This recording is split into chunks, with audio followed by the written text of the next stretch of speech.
부천 중동 신도시는 1기 신도시 가운데 용적률이 가장 높아 재건축이 사실상 불가능한 지역으로 꼽힙니다.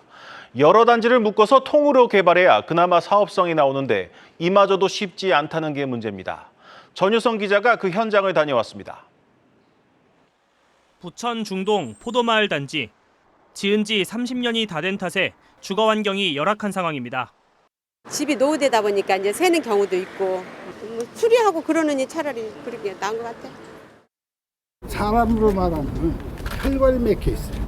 간이 맥혀 있어가지고 이 전체적으로 아주 문제가 많아요. 중동 신도시에서 20년 이상 된 아파트 비중은 83.7%로 1기 신도시 중에서도 노후도가 유독 높습니다. 재건축에 대한 시민들의 열망이 크지만 실제 사업을 추진하기는 쉽지 않습니다. 땅 위에 건물이 얼마나 빽빽히 놓여 있는지를 뜻하는 용적률 때문입니다.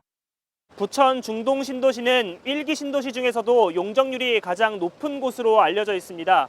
때문에 기존의 높은 용적률이 얼마나 더 높아질 수 있을지가 재건축 추진의 핵심 변수가 될 전망입니다.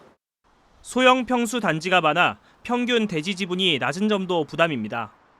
대지 지분이 15평 이상이어야 사업성이 좋다고 평가받는데 중동 신도시는 10평을 밑도는 단지도 상당수기 때문입니다.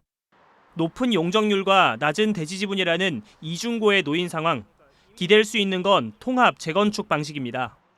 정부는 1기 신도시 특별법에서 여러 단지를 하나로 묶어 재건축할 경우 용적률 추가, 종상향 등 인센티브를 주겠다고 밝혔습니다. 통합 재건축에 따른 인센티브로 300% 이상 용적률이 적용된다면 충분히 사업성을 기대할 수 있을 거란 구상입니다. 서로 통합해서 잘 모으면 더 많은 사람들에게 골고루 혜택이 가는 거일수록 국가에서는 더 지원해 줄 명분이 있는 거거든요. 다만 통합 재건축이 추진되더라도 한계는 명확합니다. 부천은 면적은 좁지만 인구수는 80만 명에 달해 전국 최고 수준의 인구 밀도를 보이는 곳입니다. 녹지 비율도 10.7%로 2기 신도시는 물론 1기 신도시 중에서도 고밀 개발이 이뤄진 곳입니다. 이 같은 상황에서 용적률을 더 높여 개발에 나선다면 닭장 아파트, 난개발 같은 논란을 피하긴 사실상 어렵습니다.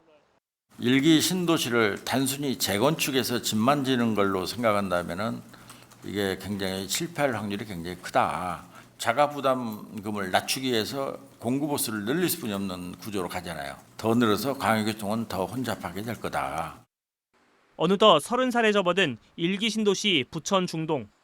사업성과 난개발 사이의 중간 지점을 찾아 배드타운의 오명을 벗을 수 있을지 주목됩니다. 한국경제TV 전유성입니다.